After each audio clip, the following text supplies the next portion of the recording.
Football isn't just about scoring goals. For some players, their main aim on the pitch is to stop them being scored. Here are the greatest defenders in football history. Franz Beckenbauer.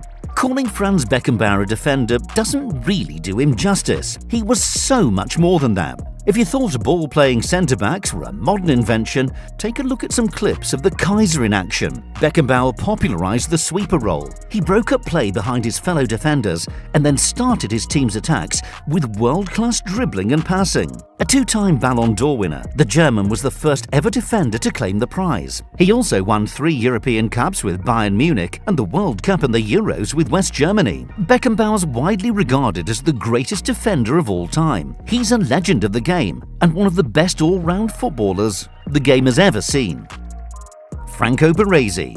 Italy is the home of defending, and Franco Baresi is Italy's defensive king. He won everything there was to win with AC Milan and the national team, including 3 European Cups and the World Cup. Baresi was only 5'9", but that didn't really matter. He was so clever that he always seemed to be 2 steps ahead of opposition strikers. Baresi was a natural leader who inspired the players around him. And if all that wasn't enough, he was also a great passer of the ball. Franco Baresi truly was the complete defender. Paolo Maldini.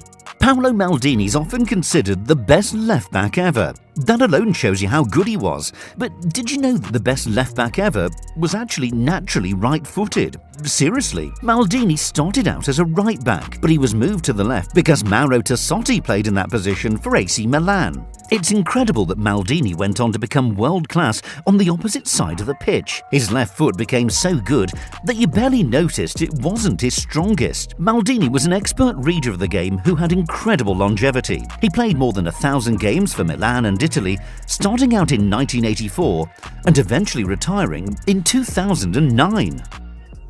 Cafu. Now, talking of longevity, Cafu played in 4 World Cups and 3 World Cup finals. The legendary right-back was famous for his dynamic running and limitless energy. At times it seemed like Cafu had a third lung. He wasn't the first attacking right-back, but he was probably the best ever to play that role. Cafu surged up and down the flank for 90 minutes, putting in crosses at one end and making tackles at the other. As well as winning 2 World Cups, he also lifted the Champions League with AC Milan and back-to-back Copa Libertadores with Sao Paulo. Bobby Moore.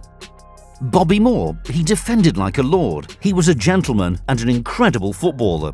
That's what Pelé had to say about England's 1966 World Cup winning captain. Moore was an elegant centre-back who wouldn't look out of place in the modern game. He timed his tackles to perfection, and unlike many centre-backs of his time, he was ultra-composed with the ball at his feet. Moore spent the vast majority of his career with West Ham. It's just a shame he never played in the European Cup, but he proved at various World Cups that he was one of the best defenders of his time. Roberto Carlos. Now, when it comes to the left-back position, there are 2 eras, before Roberto Carlos and after Roberto Carlos. With his non-stop attacking, powerful running and useful knack for scoring amazing goals, the Brazilian revolutionized his position. It almost feels wrong to call him a defender. Roberto Carlos won 3 Champions Leagues at Real Madrid, as well as the 2002 World Cup with Brazil. He also scored one of the most famous free kicks of all time against France. Roberto Carlos, what have you done to the laws of physics? Alessandro Nesta. Even when he was playing against world-class strikers, Alessandro Nesta barely broke a sweat. The Italian centre-back was always so composed on the pitch. He looked elegant in everything he did, whether it was playing a long diagonal pass or winning possession with a well-timed slide tackle. Nesta had everything you'd want in a defender. He was quicker than most players in his position and read the game well. Those 2 qualities made it extremely difficult for opponents to get the better of him. During a brilliant career, Nesta won the World Cup, 2 Champions Leagues, and was nominated for the Ballon d'Or 3 times. Sergio Ramos.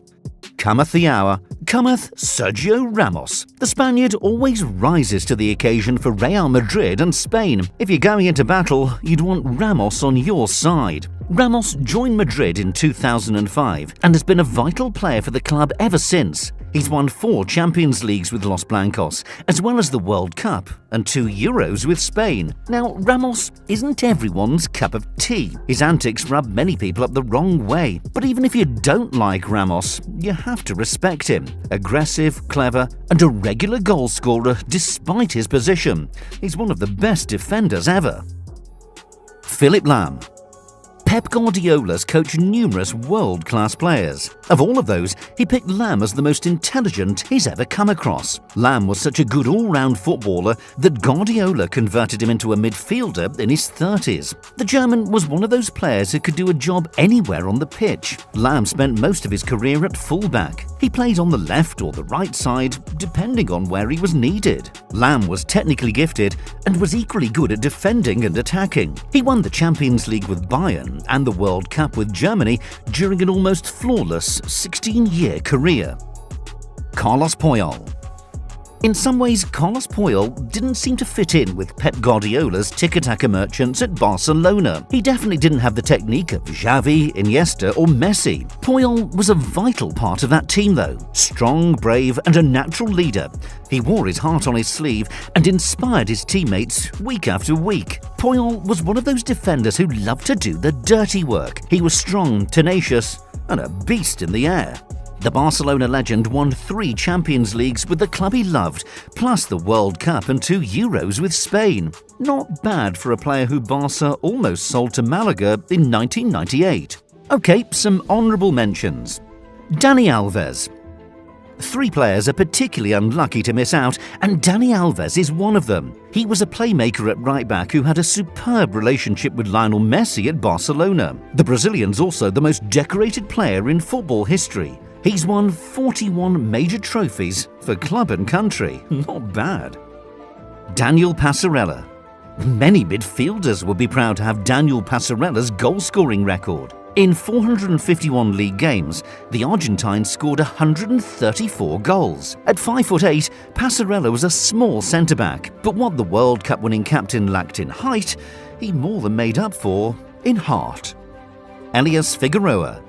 Elias Figueroa never played in Europe, but he's one of the best defenders to ever come out of South America. The Chilean was intelligent, physically commanding, and technically excellent. He could have played for any club in the world in the 1970s.